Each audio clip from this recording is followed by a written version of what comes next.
아멘. 창세기 15장 1절에서 7절까지 말씀으로 불안하십니까? 하나님을 믿음을 구하십시오. 불안하십니까? 믿음을 구하십시오라는 제목으로 하나님 말씀을 같이 나누도록 하겠습니다.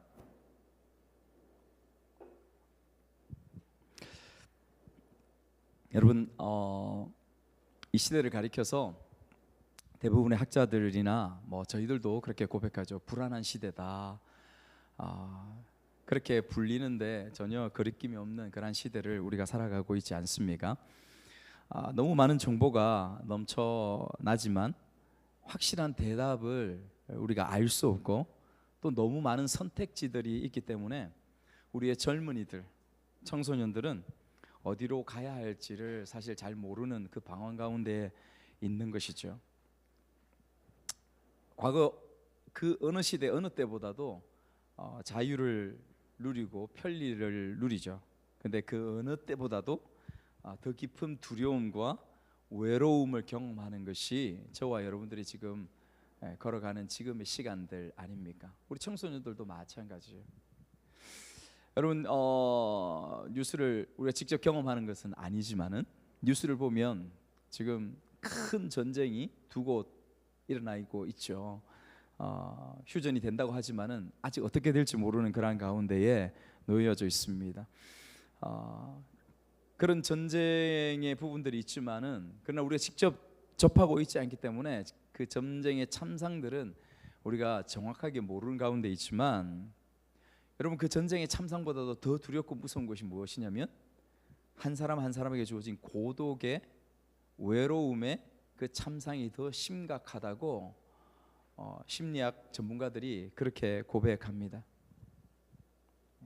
가난하고 먹고 살길 게 없어서 힘든 시간들이 우리의 부모님 세대가 그렇게 살아왔잖아요.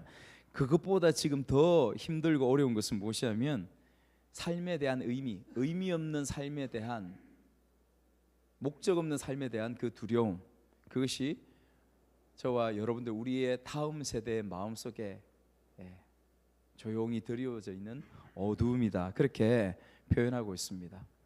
종종 그런 이야기를 듣습니다. 새벽에 갑자기 눈이 떠져서 갑작스럽게 갑작스럽게 들어진 그 두려움, 그 생각들 때문에 잠을 이룰 수가 없다. 계좌에 들어있는 돈의 양이 얼마 남지 않고 건강검진을 해놨는데, 몸이 안 좋아서 건강검진을 해놨는데 오늘 병원에 가는데 그 검진 결과가 어떻게 나올지 몰라서 걱정하고 있는 그런 분들을 만나게 되죠. 여러분 어떻습니까? 여러분은 어떤 지금 불안, 어떤 염려, 어떤 두려움 가운데에 있는지 한번 여러분 자신을 돌아볼 수 있으면, 생각할 수 있으면 좋겠다 싶습니다. 여러분, 오늘 하나님께서 아브라함에 대해서 말씀하시면서 이 부분에 대해서 말씀을 하고 계십니다. 그리고 그 두려움, 그 염려에 대해서 하나님께서 우리에게 오늘 무엇을 말씀하시고 어떤 해결의 길을 우리에게 제시하시는지 그것을 집중할 수 있으면 좋겠다 싶습니다. 여러분, 오늘 말씀을 한번 들어가 보도록 하겠습니다. 15장 1절 한번 말씀 보시죠. 1절은 이렇게 시작합니다. 이후에 여호와의 말씀이 환상 중에 아브라함에게 임하여 이르시되.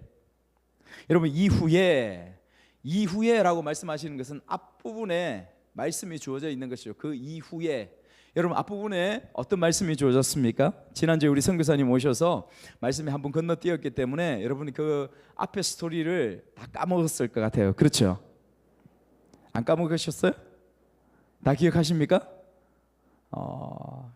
그래서 우리 한번 살짝 리뷰하고 그렇게 넘어가면 좋겠습니다. 우리 한번 생각해 봅시다. 이야기를 들으면서. 여러분, 그러니까 지금 현재도 중동 전쟁, 이스라엘과 가자나 이스라엘과 이란의 중동 전쟁이 벌어져 있지 않습니까? 지금 현재 우리가 읽은 이 본문 가운데도 정확하게 중동 전쟁이 벌어져 있습니다. 여러분, 모든 전쟁의 본질을 한번 살펴보면 여러 가지 이유들이 있습니다. 그런데 본질은 쩐의 전쟁이라고 해요. 전문가들이 자원 전쟁이라고 하죠. 지금 일어나고 있는 이란이나 또 가자, 모든 부분들의 실제의 전쟁의 본질은 자원 전쟁이라고 합니다. 근데 지금 우리가 보는 이 아브라함 시대 때 이 전쟁의 처음 시초의 원인도 사실은 자원 전쟁이에요. 여러분, 메소포타미아에 강력한 4개 나라가 있었죠. 그 4개 나라 연합군이 쳐들어옵니다. 왜냐하면 가나안 땅에 있는 5개 연합국들이 그곳에 조공을 바치고 있었기 때문에 그래요. 그런데 조공을 바치는 것을 끊어버렸습니다. 그러니까 그 4연합국이 쳐들어올 수밖에 없죠. 어떻게 되었습니까? 파죽지세로 모든 성들, 12개 성들을, 12개 부족들을 다 멸하고 들어오는 그 동방의 4개 연합국 가운데에서 가나안의 5개 연합국들은 우리말로 쪽도 못 쓰고 그렇게 박살이 나버립니다. 제대로 싸우지도 못하고 역청구덩이에 빠지고 산으로 도망해버리고 그런 일들이 벌어지죠. 어떻게 됩니까? 거기에 있는 성들이, 나라들이 다 망해버려요. 모든 사람들이 붙잡혀가고 재산들이 다 전리품으로 빼앗겨버리죠. 그곳에 누가 있습니까? 롯이 있습니다. 아브라함의 조카 롯. 아브라함이 그것을 들었어요. 지체하지 않습니다. 머뭇머뭇하지 않습니다. 그는 그의 집에서 길리운 318명의 가신들, 잘 훈련된 그 종들을 데리고, 그리고 그와 연합하고 있는 부족, 그 몇 개의 부족들의 군사들을 데리고 지체하지 않고 밤에 그 군사들을 그 동방 4개국의 군대들에게 들이닥치죠. 여러분, 사실 숫자적으로 게임이 안 되죠. 그런데 하나님께서 그 밤에 승리케 하십니다. 이기게 하십니다. 도망가죠. 쫓아가서 또 그들을 멸합니다. 그리고 모든 빼앗겼던 백성들, 모든 빼앗겼던 전리품들을 다시 되찾아 옵니다. 여러분, 가나안에 돌아왔을 때에 두 사람이 마중 나옵니다. 소돔 왕 베라와 누가 나오죠? 멜기세덱. 살렘 왕 멜기세덱이 나옵니다. 나와서 아브라함을 환대하죠. 얼마나 환대하고 얼마나 기쁘겠습니까? 그들이 완전히 패하고 무너졌던 것을 아브라함이 되찾아오고 승리하였기 때문에.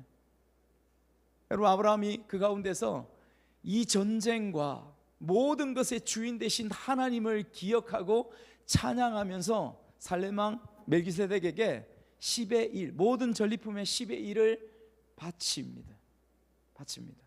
그리고 또 한 가지 행하는 부분들이 있습니다. 그래서 무엇이냐면, 그리고 나왔던 대부분의 전리품들을 그 다른 부족의 젊은이들, 전쟁한 그 사람들의 몫을 남겨두고 나머지 전리품들을 다 소돔 왕 베라에게 그대로 돌려줍니다. 원래 여러분, 전쟁을 하면요, 전쟁에서 승리하게 되면 그 모든 전리품들과 그 모든 노예들은 누구의 것입니까? 누구의 것입니까? 이긴 사람의 것입니다. 승리자의 것이에요. 그러니까 이거는 가나안이 아니라 아브라함의 것입니다. 그런데 여러분, 말씀 보시면 지난주에 주어진 말씀인데, 베라가 그런 이야기를 해요. 소돔 왕 베라가 사람들은 다 나에게 돌리고 전리품들은 다 네가 가져가라. 아브라함이 그렇게 합니까? 그렇게 하지 않습니다. 여러분, 왜 그럴까요? 아브라함이 욕심이 없어서요? 아브라함의 마음의 본질 가운데 무엇이 있을까?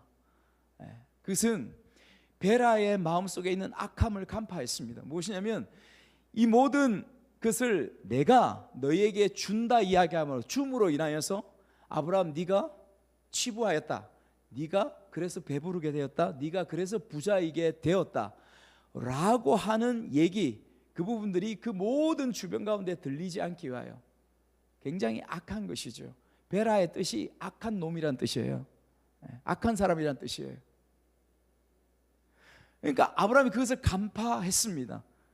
여러분, 여기서 우리가 아브라함의 중심 가운데 무엇이 있었냐면, 아브라함의 중심 가운데 분명히 이 마음이 있었을 거예요.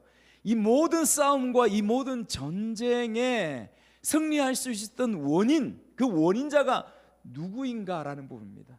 누구입니까? 하나님이시죠.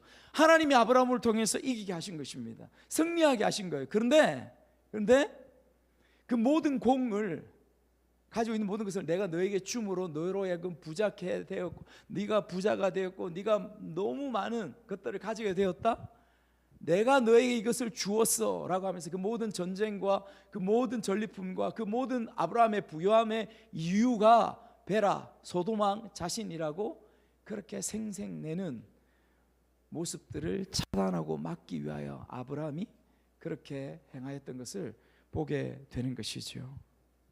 그래서 23절 여러분 말씀 한번 보시면요, 14장 23절 모습에 아브라함이 이렇게 선포합니다. 네게 속한 것은 실 한 오락이나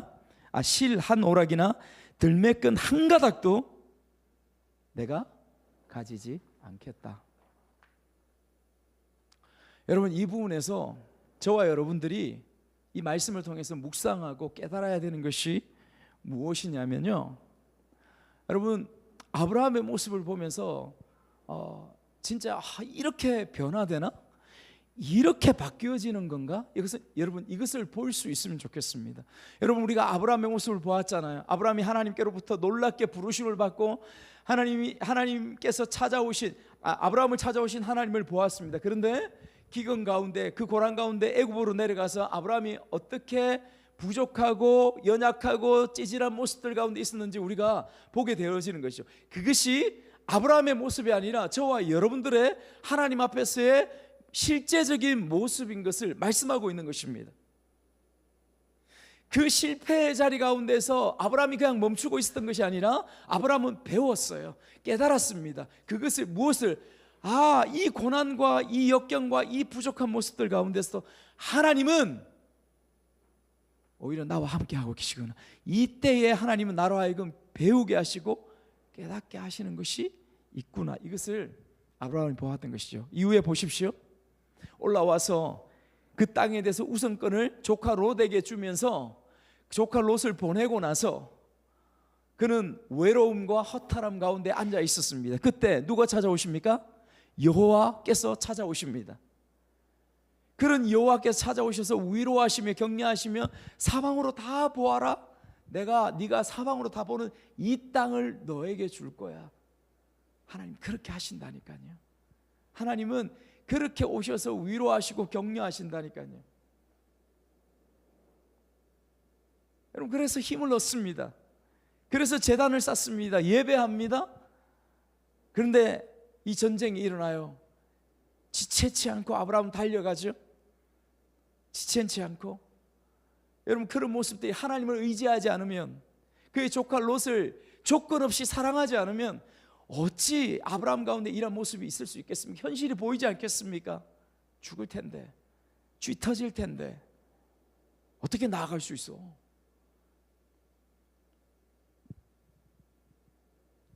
아브라함이 현실 가운데서 살아계신 하나님을 계속해서 만나는 거예요. 계속해서 그것을 경험하는 것입니다. 그것을 통하여 저와 여러분들도 아브라함처럼 우리의 믿음 생활 가운데서 그렇게 조금씩 성장해가고 변화되어져 가는 것입니다. 지금 여러분들의 시간들이, 여러분들의 삶의 현장들이 아무리 고통스럽고 힘든 시간이라도 그것을 말씀하시고 그 현장 가운데 있음을 하나님께서 우리에게 말씀해 주시는 것입니다. 이후에 여러분, 이후에 이 전쟁에서 승리하고 돌아온 후에 아브라함이라면 어떤 마음이 들었을까요? 여러분, 상식적으로 생각해 보면 이 엄청난 전쟁에서 돌아오면, 사람들이 돌아오면서, 종들이 돌아오면서, 야 봤지? 내 싸우는 거 봤지? 야 봤지? 내가 칼 한 번 휘두르는데 10명이 자빠지더라. 내가 화살 하나 쐈는데 3명이 그곳에 꽂혀가지고 다 죽어버리다. 이런 막 뻥을 치면서 어깨 뽕 들어가고 종들이 막 이야기하면서 그렇게 하지 않았겠습니까? 그렇게 했을 거라고 저는 생각해요. 그 놀라운 전쟁 싸움에서, 게임도 안 되는 싸움에서 승리하고 돌아오니까. 근데 정작 아브라함은 어떤 마음 가운데 있었는가? 그것을 아브라함 표현하지 않습니다. 그런데 하나님께서 아브라함의 마음 속에 있는 것을 간파하시고 말씀하시는 것을 통하여서 아브라함의 마음과 중심 가운데 도대체 어떤 마음이 있었는가?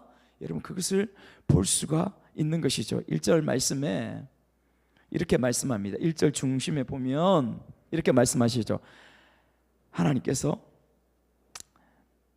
아브라함에게 임하여 이르시되 아브라함아 두려워하지 말라. 나는 내 방패요 너의 지극히 큰 상급이라. 이렇게 말씀하고 있습니다. 여러분, 여기에서 우리가 간파해야 돼요. 우리가 깨달아야 됩니다. 아브라함 마음속에는 이 종들처럼 기쁨과 영광과 어깨에 뽕 들어가고 의기양양하고 담대하고 기쁨이 있고 이런 모습들 가운데 있었던 것이 아니라 아브라함은 뭐가 있었어요? 두려운 거예요. 아브라함은 염려가 마음 가득하게 있는 거예요. 무엇 때문에? 다시 복수당할 것에 대한 두려움, 그 현실적인 두려움, 그 염려 가운데 붙잡혀 있는 것을 우리가 이 말씀을 통하여 보게 되는 것이죠.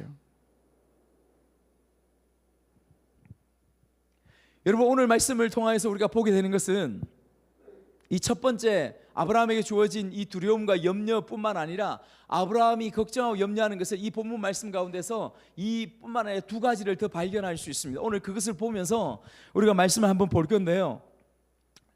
일단 첫 번째, 보복당함에 대한 두려움이 있습니다. 여러분 1절 후반절에 우리가 말씀을 읽었던 것처럼 하나님께서 그것을 간파하시죠. 그래서 말씀하십니다. 아브라함아, 너는 두려움아, 내가 너의 방패가 될 거야. 너는 지극히 큰 상급이라. 여러분, 상급이란 말은 원어상 다른 말로 바꾸면 승리라는 말로 바꿀 수 있습니다. 내가 너의 전쟁에서 너의 방패가 될 거야. 내가 너의 모든 싸움에서 승리가 될 거야.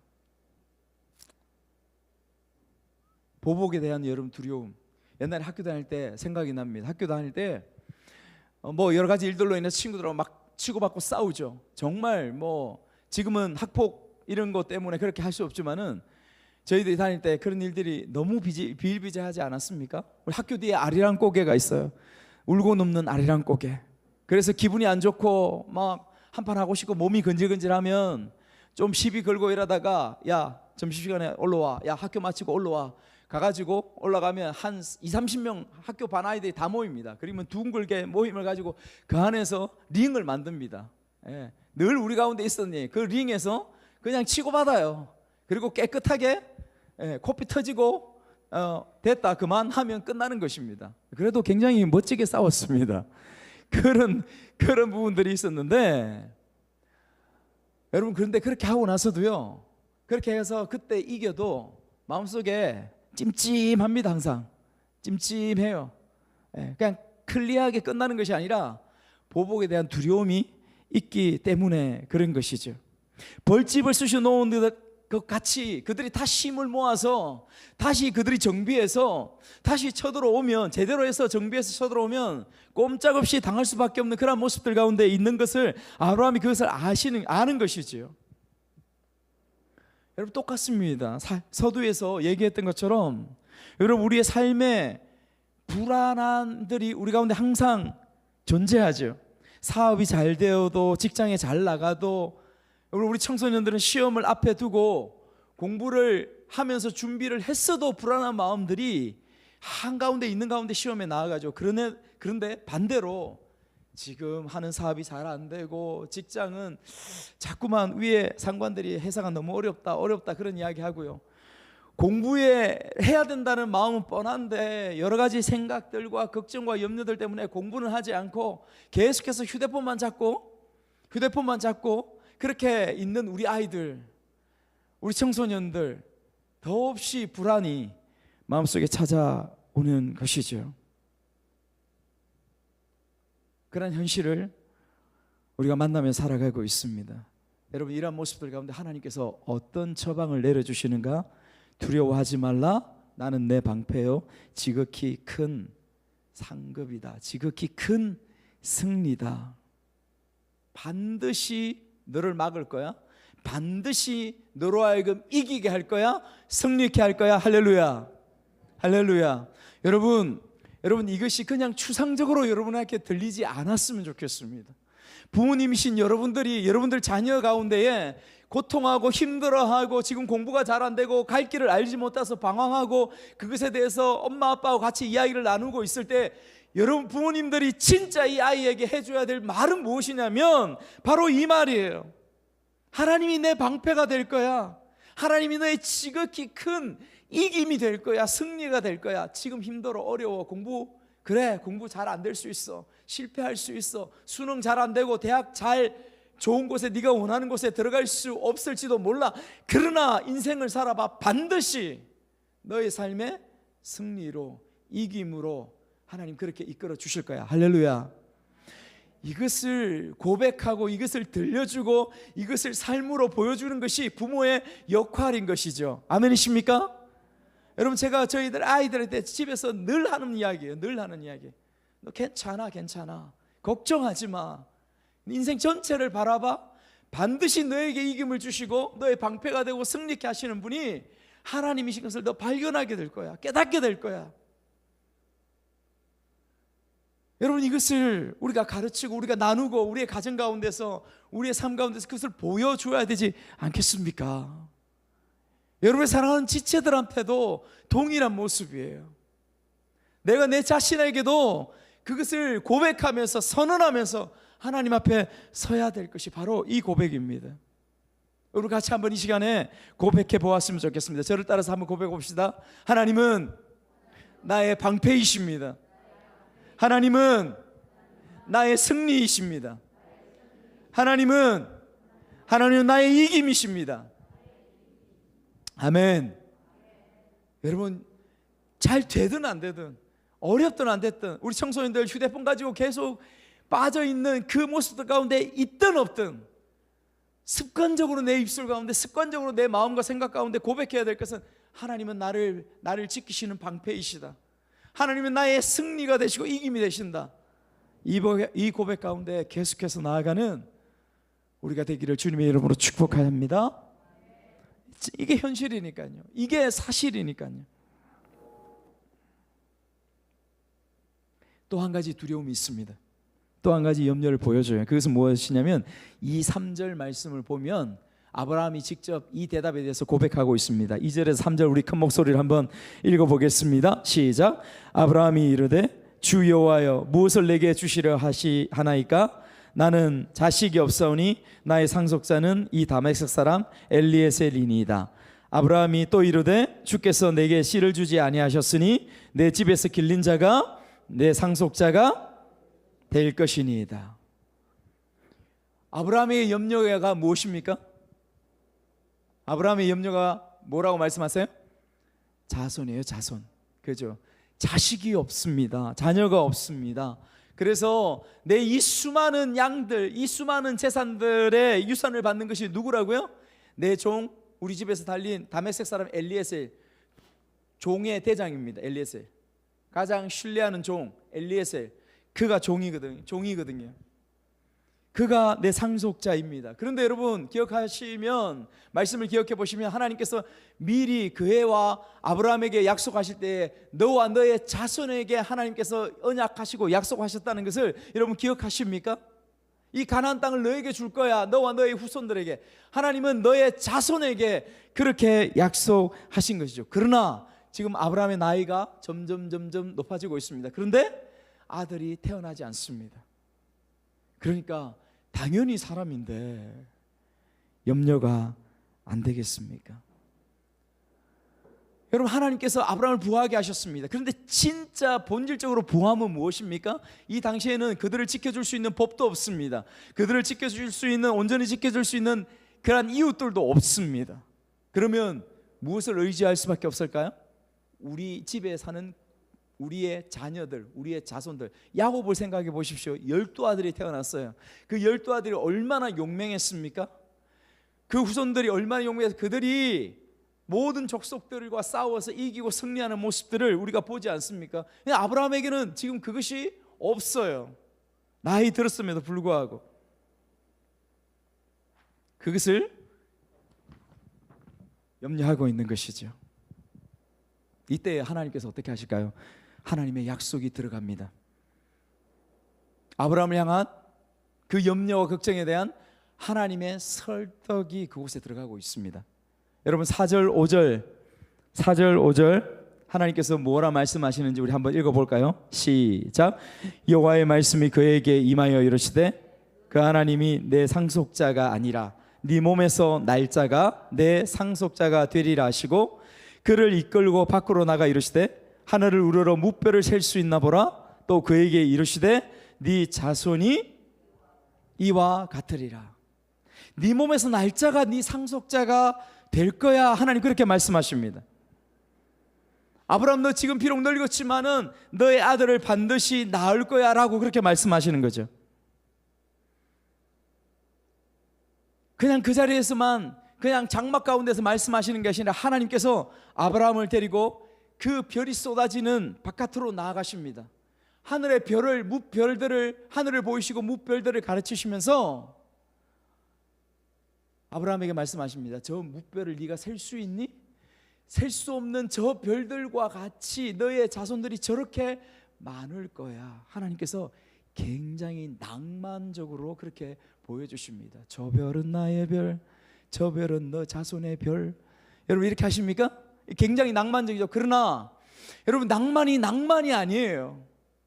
아브라함의 이 염려와 걱정과 두려움 가운데서 이 낭만이 아닙니다. 어쨌든 여러분 성경에서 하늘의 해와 달과 별들, 해, 달, 별들, 이것은 무엇을 상징할까요? 아브라함을 통해서도 볼 수 있고 요셉을 통해서도 볼 수 있고 누구를 무엇을 상징할까요? 하늘의 해와 해, 달, 별들은 보통 자손들을 상징합니다. 그죠?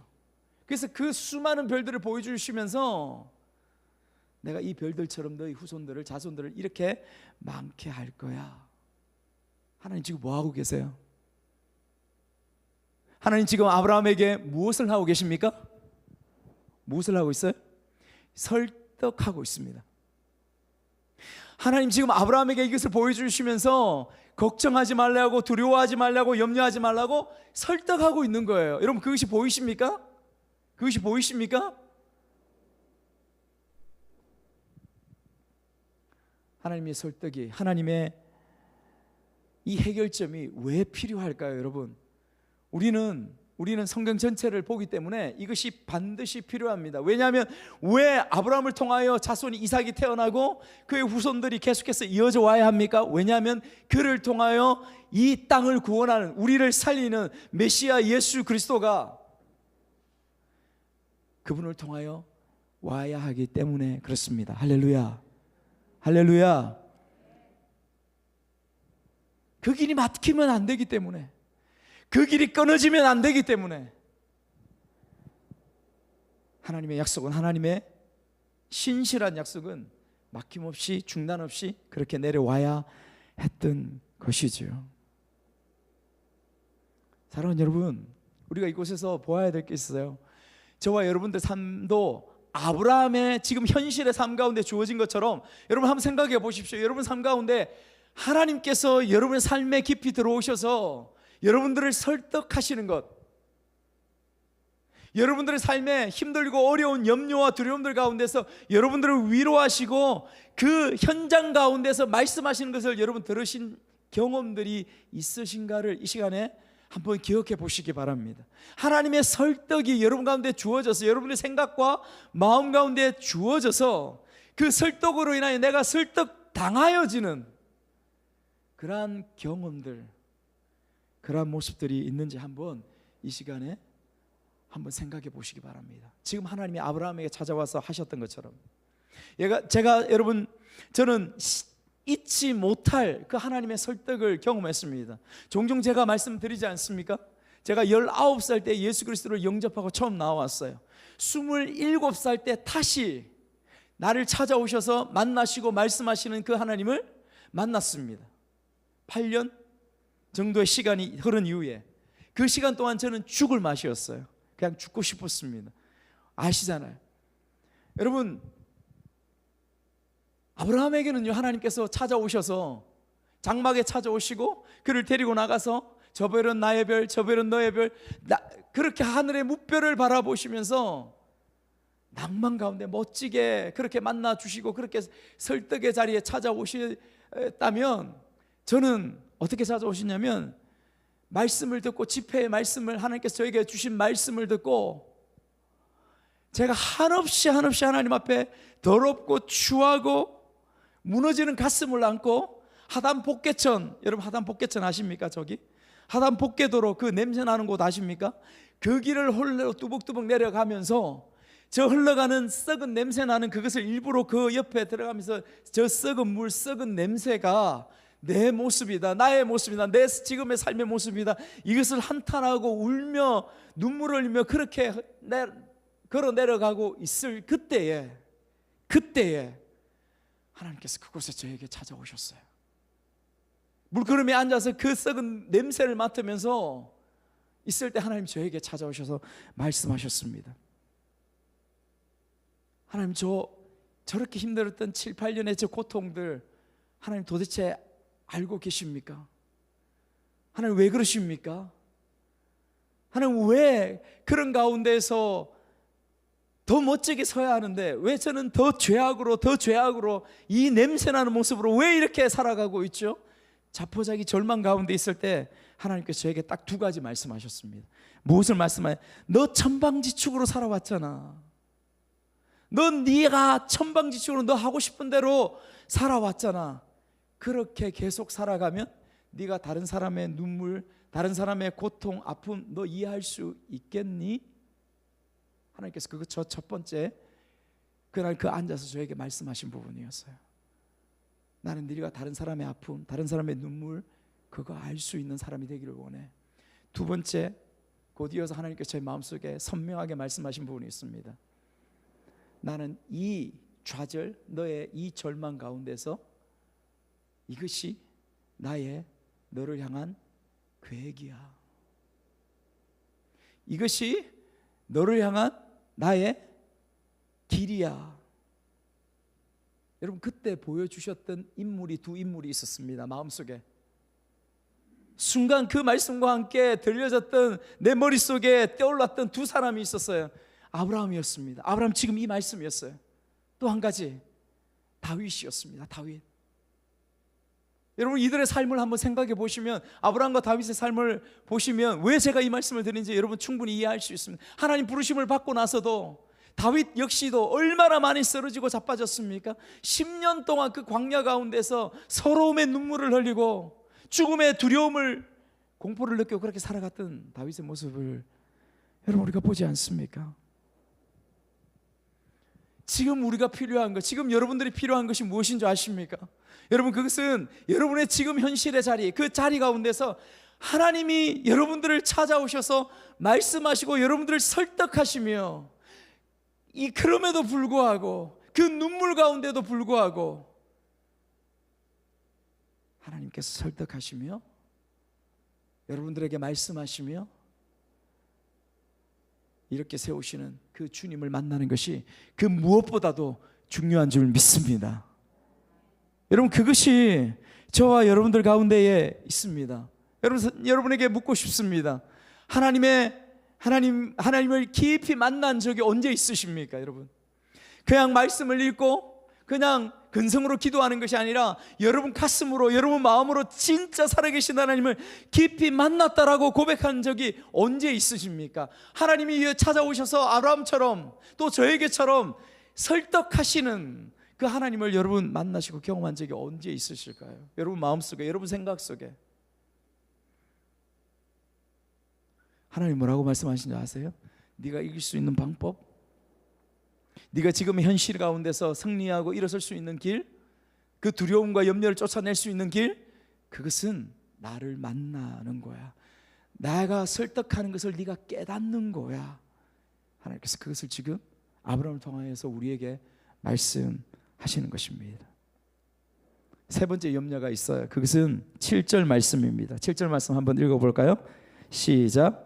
또 그에게 이르시되 나는 이 땅을 네게 주어 소유를 삼게 하려고 너를 갈대아인의 우레에서 이끌어낸 여호와니라. 여러분, 땅에 대해서 이야기해요. 이 땅은, 여러분 상식적으로 한번, 청소년들 있으니까 청소년들 저를 보세요. 국가의 존재, 그러니까 국가의 가장 필수적인 요소가 세 가지가 있어요. 뭐가 있습니까? 뭐가 있어요? 영토, 국민, 또 하나 주권. 자, 하나님 나라를 봅시다. 이 아브라함을 통하여 이루고자 하시는 하나님의 나라의 주권은 누가 가지고 계십니까? 하나님 가지고 계시죠. 그리고 먼저 아브라함의 고민, 걱정, 염려, 두려움 가운데 있던 것이 자손이었습니다. 자손이 곧 뭐예요? 백성이었습니다. 국민이었습니다. 그리고 이제 마지막 염려가 무엇입니까? 땅의 염려, 땅. 하나님께서 그것을 아셨습니다. 약속하신 하나님께서 미리 아시고 아브라함에게 말씀하시는 친절하신 하나님을 여러분 이 말씀에서 보셔야 돼요. 그것을 만나셔야 됩니다. 하나님께서 말씀하시는 것이죠. 땅을 너에게 주려고 너를 이끌어낸 나 여호와야. 하나님 그렇게 말씀하고 있는 것이죠. 여러분 이 땅을 얻는데 시간이 걸립니다. 인내가 필요합니다. 지금 하나님께서 아브라함에게 약속하시지만은 이 가나안 땅을 온전히 그들의 영토로 삼는 것 가운데는 지금으로부터 450년이 지나야 되는 것입니다.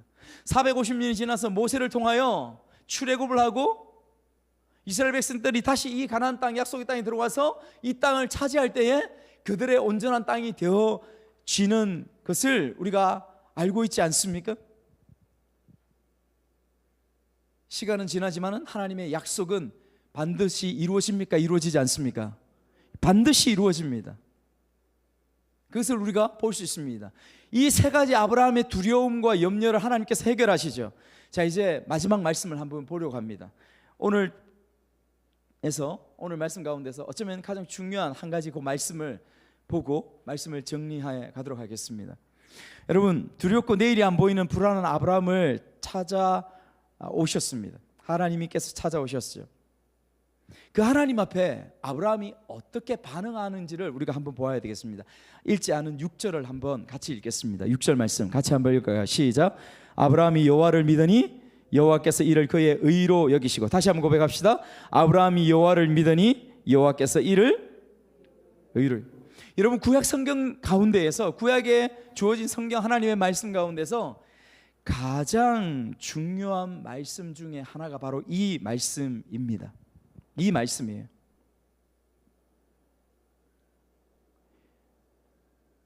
여러분 율법을 우리가 아는 것처럼 구원이라는 것은, 우리가 의롭게 되는 것은 율법을 행함으로 인하여서, 우리가 착하게 살고 선하게 살아감으로 인하여서 우리 가운데 주어진 구원이 아닌 것을 우리가 알고 있습니다. 율법을 통하여 우리에게 영원한 생명이 주어진 것 아닌 것을 우리가 알고 있습니다.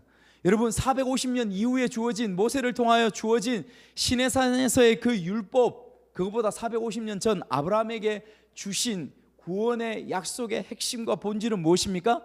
믿음입니다. 믿음으로 의롭게 되는 것을 말씀하고 있죠. 로마서 3장 20절에서 22절 말씀 한번 읽어볼까요? 로마서 3장 20절에서 22절 말씀. 전화 안 나오니? 로마서 3장 21절에서 한번 읽어보겠습니다. 시작.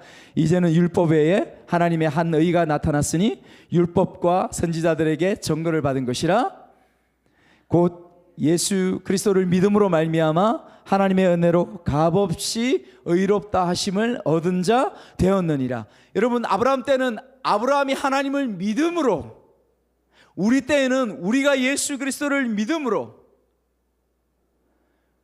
우리의 구원은 하나님을 믿고 예수 그리스도를 믿음으로 인하여서 우리에게 구원이 주어지는 것을 말씀하고 있는 것입니다. 여러분 여기까지는 우리가 너무도 잘 알고 있습니다. 계속해서 강조해 왔기 때문에 우리가 잘 알고 있는 것입니다. 그런데 여러분 여기서 말씀하시는 이 믿음조차도 무엇인가를 볼 수 있어야 됩니다. 성경 가운데서 이 믿음을 내가 믿었어, 내가 하나님을 믿는 것이죠. 우리가 볼 때는 우리가 하나님을 믿는 것입니다. 하나님에서 우리를 바라보실 때는 이 믿음이라는 것은 무엇일까요? 성경은 우리에게 말씀하십니다. 그 믿음조차도 하나님인 당신이 우리에게 주신 무엇이라고 이야기합니까? 선물이라고 하시죠. 믿음이라고 이야기하는 것입니다. 너희에게서 난 것이 아니니, 너희에게서 출발한 것이 아니니, 너희들 마음 가운데 일어난 것이 아니니, 그것은 나의 선물이야, 나의 은혜야, 은총이야. 할렐루야. 여러분 이것을 발견하고 깨닫는 것이 정말 중요합니다. 수많은 교회에서 여러분 이것을 몰라요. 그래서 믿어야 돼. 너 의지적으로 믿어야 돼. 맨날 이것을 강조합니다. 너 믿음이 없기 때문에 그래. 너 믿지 않기 때문에 그래. 바보야. 이것은 맞지 않습니다. 여러분 제가 앞서서 말씀드렸습니다. 지금 15장에 들어가서, 아니 그 앞에서 하나님이 지금 아브라함에게, 하나님이 지금 우리에게 어떤 행위를 하고 계신지를 여러분 볼 수 있어야 됩니다. 이것을 바라보고 이것을 영적으로 바라보고 깨닫는 것이 우리에게 가장 중요한 거예요. 무엇을 하고 있습니까? 제가 동일한 반복되는 단어를 계속 말씀드렸어요. 하나님의 뭐가 기억나십니까? 하나님의 설득이에요. 설득. 하나님이요 우리에게 믿음을 주시고 아브라함에게 믿음을 주시고 하나님 당신의 길로 이끄시고 당신의 믿음의 길로 이끄시기 위하여 끊임없이 나타나시고 끊임없이 찾아오셔서 끊임없이 그 좌절한 현실, 그의 승리의 현실, 그의 눈물의 현실, 그의 기쁨의 현실 가운데 끊임없이 찾아오셔서 하나님께서 계속해서 보여주시는 한 가지가 있습니다. 무엇입니까? 하나님께서 설득하세요. 무엇을요? 내가 너와 함께 하고 있어. 내가 너에게 지금 계속해서 믿음을 주고 있어. 그것을 이야기하시는 겁니다. 그것을 이야기하는 거예요. 그래서 여러분, 우리가 이 삶의, 이 아브라함의 삶을 보면서, 우리의 삶을 보면서 우리가 하나님 앞에서 고백할 수 있는 것은 무엇이냐면, 우리가 간구해야 될 진짜 우리의 모든 문제의 해결점이 무엇이냐면, 무엇을 간구해야 되냐면, 하나님 저에게 믿음을 주세요. 아멘. 하나님 저에게 참 믿음을 주세요. 이 눈물 나고 절망적이고 어떻게 해야 될지 모르는 이 가운데서 내가 아버지 앞에 구할 수 있는 것은, 내가 아버지 앞에 간구할 수 있는 것은 오직 유일한 것 단 하나입니다. 여러분의 기도의 유일한 것은 무엇입니까? 그것은 하나님 저에게 큰 믿음 좀 주세요. 하나님의 설득을 깨달아 알 수 있는, 하나님 나를 찾아오셔서 말씀하시고 하나님 나를 찾아오셔서 나를 만나 주시는 모든 상황, 모든 현실, 모든 사람, 비록 내가 만나고 싶지 않은 그 힘들고 어려운 현실, 그 가운데서도 반드시 지금 말씀하고 계시는, 설득하고 계시는 그 주님을 만나고 바라볼 수 있는 눈을 열어주세요. 그 믿음을 주세요. 그 믿음을 주세요. 믿음은 주어지는 것이기 때문에 그렇습니다. 할렐루야. 여러분, 이 차이가 엄청나게 차이가 나요. 믿음은 행위가 아닙니다. 우리의 행위가 아닌 거예요. 그 믿음도, 여러분에 있는 믿음도 하나님으로부터 주어지는 것임을 믿으시는 여러분 되시기를 축복합니다. 그래서 여러분, 우리 청소년들도, 우리 모두도 하나님 저에게 믿음 주십시오. 하나님 저에게 큰 믿음을 주십시오. 이 기도가, 말씀을 보면서 그것을 나를 설득하고 계시는 그 하나님을 말씀을 통하여 발견해 가는 것, 이것이 우리의 모든 문제들 가운데에 유일한 해결점이 됨을 믿는 저와 여러분 되시기를 주님의 이름으로 축복합니다. 아멘.